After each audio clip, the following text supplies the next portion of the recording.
Hello everyone, welcome to my another video. আজি বহুত দিনৰ পিছত আপোনালোকলৈ আৰু এটা নতুন ৰেচিপি লৈ আহিছো। বহুত দিনৰ পৰা ভাবিহে আছিলো যে আপোনালোকৰ লগত একো ৰেচিপি শেয়াৰ কৰা নাই, সেইকাৰণে আজি ফাইনালি ভাবিলো আপোনালোকৰ লগত এটা ৰেচিপি শেয়াৰ কৰো। গতিকে বলক ভিডিওটো ষ্টাৰ্ট কৰো। আৰু আজিৰ ৰেচিপিটো হৈছে হায়দৰাবাদী মটন বিৰিয়ানী। একেবাৰে ৰেষ্টুৰেণ্টৰ নিচিনা সোৱাদ আৰু মোৰ ষ্টাইলত বনাম। গতিকে স্কিপ নকৰাকৈ ভিডিওটো শেষলৈকে চাব। আৰু বিৰিয়ানীৰ বাবে প্ৰথমতে মই চাউল ভিজাই থৈছো। এয়া বাসমতি চাউল লৈছো, যেটো নৰমাল হয় হেতুৱে লৈছো। মই বাসমতি চাউলৰো বহুত বেলেগ বেলেগ ধৰণৰ আছে তো, গতিকে আপোনাৰ যেটো সুবিধা বা যেটো এভেইলেবল থাকে হেতুৱে ল'ব পাৰে। এয়া মই 4-5 কাপ মান লৈছো, যেহেতু আমি ৰাতিও খাম সেইবাবে মই অলপ বেছিকৈ লৈছো। আৰু বাসমতি চাউলটো যেহেতু বনোৱাৰ আগতে আধা ঘণ্টামান তিয়াই থব লাগে, সেইবাবে মই প্ৰথমতে বাসমতি চাউলখিনি ভিজাই থৈ দিছো। এয়া মই প্ৰথমতে বাটিটোত চাউল লৈ এয়া পানী দি অকমান সময়ৰ কাৰণে মানে আধা ঘণ্টাৰ বাবে এইখিনি ভালদৰে তিয়াই থৈ দিম। তাৰ পিছত মই নেক্সট প্ৰসেছলৈ যাম। প্ৰসেছটো অকমান দীঘলীয়া হয় বিৰিয়ানী, কিন্তু যেতিয়া আপোনালোকৰ ৰেডি হ'ব খাবলৈ একেবাৰে বৰ সোৱাদ হয় আৰু ৰেষ্টুৰেণ্টৰ নিচিনা সোৱাদ হয়। এয়া চাউলখিনি তিয়াই থোৱাৰ পিছত এয়া মই এতিয়া মটনত আহি গ'লো। এয়া আছে মোৰ লগত আজি ½ কেজি মটন। প্ৰথমতে মটনখিনি মেৰিনেট কৰি ল'ম। এয়া লৈছো মই অলপ বেছিকৈ আদা আৰু নহৰু, এইখিনি এতিয়া ৰাফলি অকমান খুন্দি ল'ম। যদি আপোনালোকে বিচাৰে মিক্সিত পেষ্ট বনাই দিব পাৰে আৰু নহ'লে কিনা পেষ্টটো ব্যৱহাৰ কৰিব পাৰে, কিন্তু মই ৰাফলি এনেদৰে ব্যৱহাৰ কৰিছো। অকমান খুন্দনাত খুন্দি লৈ, যেহেতু আটাখিনি খুন্দাত অকমান টান হয় সেইবাবে অলপমান সৰু সৰুকৈ কাটি লৈছো, তেতিয়া খুন্দিবলৈ ইজি হয়। এতিয়া মই ৰাফলি খুন্দি থোৱা আদা নহৰুখিনি এতিয়া মটনৰ ওপৰত দি ল'লো। নেক্সট দিছো মই ইয়াতে 1 চামুচ নিমখ, অকল মাংসখিনি জোখাৰে। লগতে দিছো অকমান হালধি কালাৰৰ কাৰণে। যিমান যি মছলা হালধি নিমখ আছে মই গোটেইখিনি মেৰিনেশ্যনতে দিম, পিছলৈ মই ৰাঁধোতে নিদিওঁ। গতিকে এয়া তাৰপিছত লৈছো মই অকমান জিৰা গুড়ি, তাৰপিছত লৈছো অকমান ধনিয়া গুড়ি। এয়া জোখেৰে হ'লে 1 চামুচ জোখেৰে হ'ব, যিহেতু আমিবোৰে সদায় এইবোৰ ৰান্ধিয়ে থাকো সেইবাবে জোখটো নহ'লে হৈ যায়, আন্দাজতে গম পাই যাওঁ। আৰু যদি কিছুমানে প্ৰথমবাৰ ৰান্ধিব ওলাইছে তেনেহ'লে জোখটো আপোনালোকে 1 চামুচকৈ দিব। আৰু ইয়াৰ পিছত মই ব্যৱহাৰ কৰিছো মিট মছলা, তাৰপিছত ৰেড চিলি আৰু শেষত দিম গৰম মছলা পাউডাৰ। এয়া এইখিনি দি উঠাৰ পিছত ইয়াতে মই এতিয়া এড কৰিম অকমান বিৰিয়ানী মছলা। আৰু মোৰ মছলা পেকেটকেইটা এটা মন কৰিছেনে, গোটেইকেইটা বেলেগ বেলেগ ব্ৰেণ্ডৰ, গতিকে আপোনালোকে যিকোনো ব্ৰেণ্ডৰে ইউজ কৰিব পাৰিব। একে ব্ৰেণ্ডৰ হ'ব লাগিব যে গোটেইকেইটা মছলা সেইটো একো কথা নাই। লগতে ইয়াৰ পিছত দি দিছো মই অকমান মিঠাতেল আৰু কেইটামান দি দিছো কেঁচা জলকীয়া কাটি, যাতে ফ্লেভাৰটো ধুনীয়া ওলায়। আৰু শেষত দি দিম মই ইয়াতে কেইচামুচমান এতিয়া মিঠা দৈ। কেইচামুচমান মানে মই ব্যৱহাৰ কৰিছো ইয়াতে ডাঙৰ চামুচেৰে 4 চামুচমান।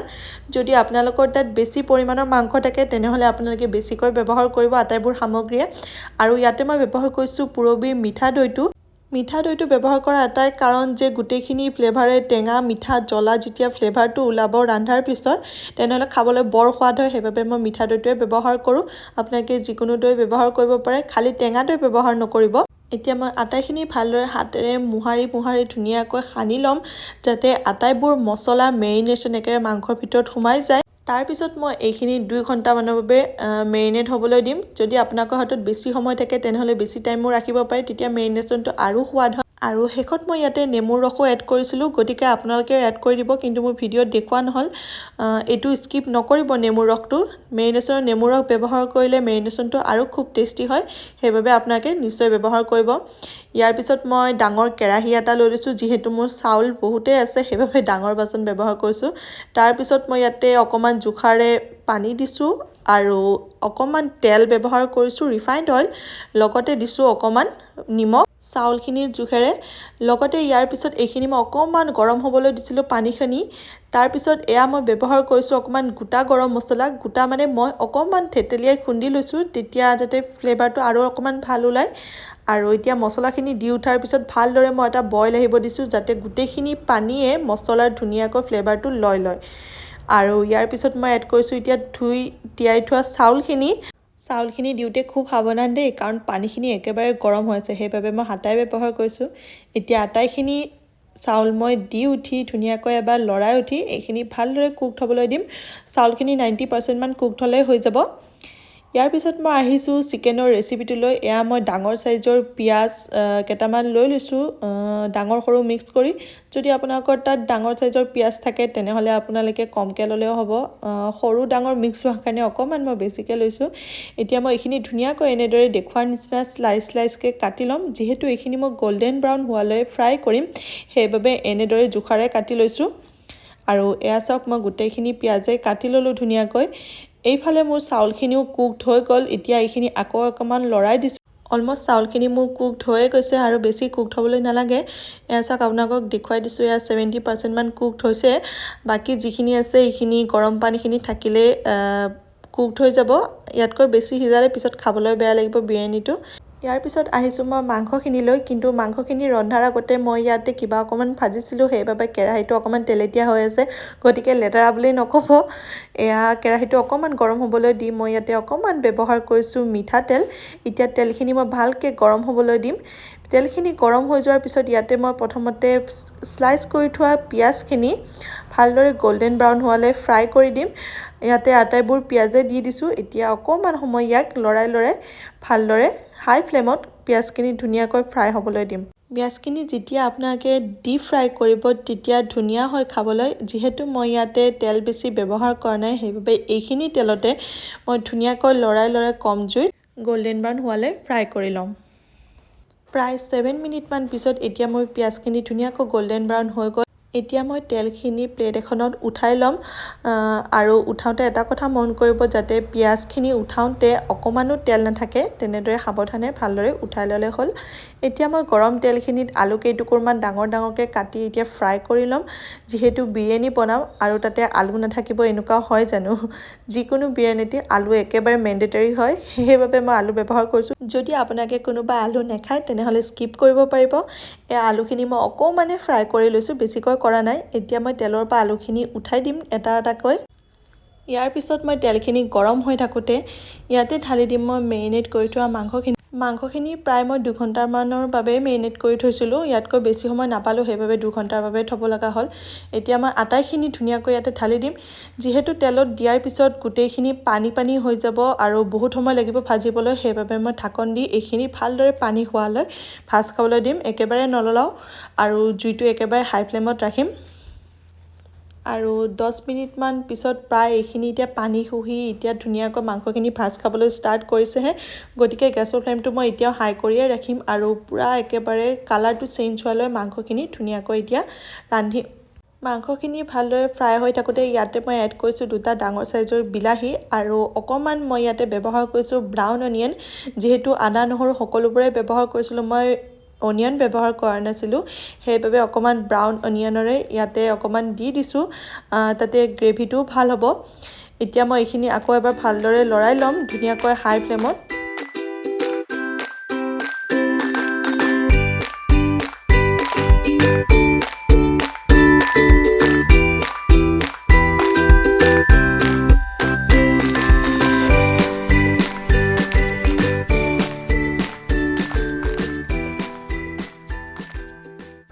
এতিয়া 1 মিনিটমান ভজাৰ পিছত মই এতিয়া ইয়াতে এড কৰিছোঁ ফ্ৰাই কৰি থোৱা আলু। আৰু আলুখিনি এতিয়া দিয়াৰ কাৰণটো হৈছে, যেতিয়া মাংসখিনিৰ লগত আলুখিনি ভাজিম তেতিয়াহে আলুৰ ভিতৰতো মাংসৰ ফ্লেভাৰখিনি সোমাব। যিখিনি ফ্লেভাৰ মাংসত আছে বা মছলাখিনি আলুৰ ভিতৰত ধুনীয়াকৈ সোমাই যায়। সেইবাবে অকণমান শেষত আলুখিনি মই এতিয়া মাংসৰ লগত একেলগে দি আটাইখিনি এতিয়া ধুনীয়াকৈ লৰাই থাকিম। মোৰ একচুৱেলি কেৰাহীটো অকণমান সৰু হৈছে, সেইকাৰণে লৰাবৰ কাৰণে দিগদাৰ হৈছে। আপোনালোকে বিচাৰিলে ডাঙৰ কেৰাহী ব্যৱহাৰ কৰিব এনেকুৱা ধৰণৰ মাংস ৰান্ধোতে। আৰু এতিয়া প্ৰায় 5 মিনিটমানৰ বাবে এইখিনি এতিয়া ধুনীয়াকৈ হাই ফ্লেমত লৰাই কালাৰটো চেঞ্জ হোৱালৈ ভাজি থাকিম। আৰু এয়া দেখিছেনে 5 মিনিটৰ পিছত মাংসখিনি কালাৰ ধুনীয়াকৈ চেঞ্জ হৈছে, আটাইখিনি ধুনীয়াকৈ বিলাহী চিলাহী ধুনীয়াকৈ মাংসৰ লগত মিক্স হৈ গৈছে। ইয়াৰ পিছত মই ইয়াতে এড কৰিছোঁ গৰম পানী। যিকোনো মাংস বা যিকোনো বস্তু যেতিয়া আপোনালোকে ৰান্ধিব, তাৰপিছত যেতিয়া আপোনালোকে এড কৰিব, আপোনালোকে সদায় গৰম পানীহে এড কৰিব দেই। ঠাণ্ডা পানী দিয়াৰ পিছত আপোনালোকৰ মাংসৰ সোৱাদ বা যিকোনো বস্তুৰ সোৱাদটো অলপমান হেৰেকা থাকে, সেইবাবে গৰম পানীয়ে ব্যৱহাৰ কৰাটো ভাল। এতিয়া মই এইখিনি ধুনীয়াকৈ লৰাই দিম। পানী যদি আকৌ অকণমান ব্যৱহাৰ হয় পিছত, তেনেহ'লে মই আকৌ অকণমান এড কৰিম।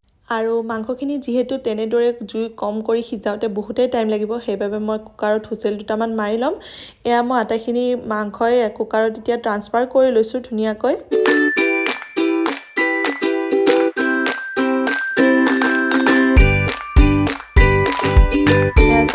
মাংসখিনি ধুনীয়াকৈ ট্ৰান্সফাৰ কৰা হৈ গ'ল শেষত মই আৰু অকমান পানী ব্যৱহাৰ কৰিছোঁ যিহেতু মোৰ পানী অকমান কম লাগিল এতিয়া মই কুকাৰত ধুনীয়াকৈ ঢাকন লগাই ইয়াক 8টা বা 9টা হুইচেল হোৱালৈ ধুনীয়াকৈ মাংসখিনি যাতে সিজি ধুনীয়া হৈ যায় তেতিয়ালৈ মই হুইচেল লগাই ইয়াক সিজাই লম মাংসখিনি আৰু মাংসখিনি ট্ৰান্সফাৰ কৰোঁতে গেছটো অকমান লেতেৰা হ'ল দে গতিকে আপোনাকে ইগনোৰ কৰিব পিছত মই ভালদৰে সাফা কৰি বাকি প্ৰসেছখিনি আপোনাক ধুনীয়াকৈ দেখুৱাই থাকিম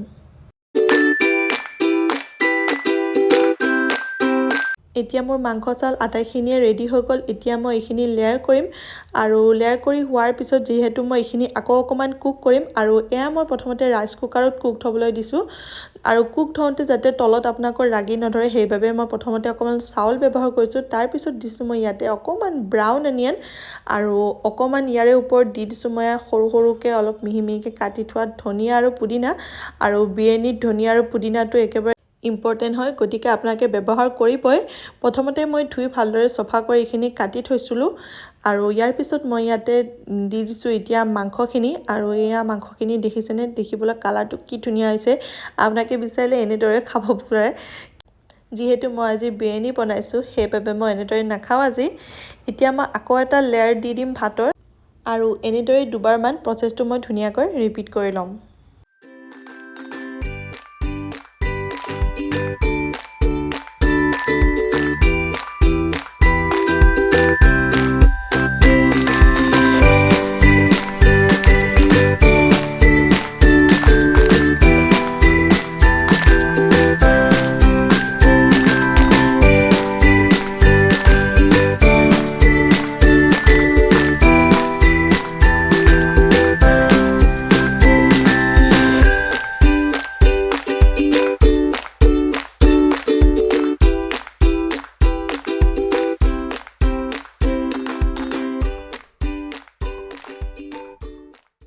আৰু ইয়াৰ পিছত শেষত মই বাকি থকা ব্ৰাউন অনিয়ন ধনিয়া পুদিনা আৰু ফ্লেভাৰৰ কাৰণে ওপৰত আকৌ কেটামান কেঁচা জলকীয়া দিছো লগতে ইয়াতে অকমান ব্যৱহাৰ কৰিছো মই ফুড কালাৰ এটো ফুড কালাৰ আপোনালোকৰ অৰেঞ্জ কালাৰটো হয় যদি আপোনালোকৰ লগত নাই তেনেহলে স্কিপ কৰিব পাৰে যেহেতু ৰেষ্টুৰেণ্টত বিৰিয়ানী পুৰত ভাতৰ কালাৰবোৰ বেলেগ কৰিবলৈ ফুড কালাৰ ব্যৱহাৰ কৰে সেইভাবে মই কৈছো যাতে অকমান ৰেষ্টুৰেণ্টৰ নিচিনা দেখি আৰু যেহেতু মই যে ৰেষ্টুৰেণ্ট ষ্টাইলতে বনাই আছো সেইভাবে ব্যৱহাৰ কৰিছো আৰু ইয়াতে বেলেগ কালাৰো ব্যৱহাৰ কৰে মোৰ লগত যেহেতু ৰেড কালাৰটো আছিল সেইভাবে মই হেইটোৱে ব্যৱহাৰ কৰিছো আৰু শেষত অকমান ওপৰত আকৌ অকমান মই বিৰিয়ানী মছলা ব্যৱহাৰ কৰিছো এতিয়া এইখিনি প্ৰায় দম কৰি মই হাফ এন আৱাৰৰ কাৰণে এইখিনি আকৌ এবাৰ কুক থবলৈ দিম আৰু এয়া মই ৰাইচ কুকাৰ ব্যৱহাৰ কৰিছিলো দম কৰিবলৈ আৰু এতিয়া হাফ এন আৱাৰৰ পিছত প্ৰায় আমাৰ বিৰিয়ানীখিনি ধুনীয়াকৈ ৰেডি হৈ গ'ল এতিয়া মই বিৰিয়ানীখিনি অকমান তল ওপৰ কৰি দিছো যাতে ভাত মাংস আটাইখিনি মিক্স হৈ যায় তেতিয়াহে খাবলৈ ৰেডি হ'ব নহয় নে আৰু এয়া সব কালাৰটো খুব ধুনীয়া আহিছে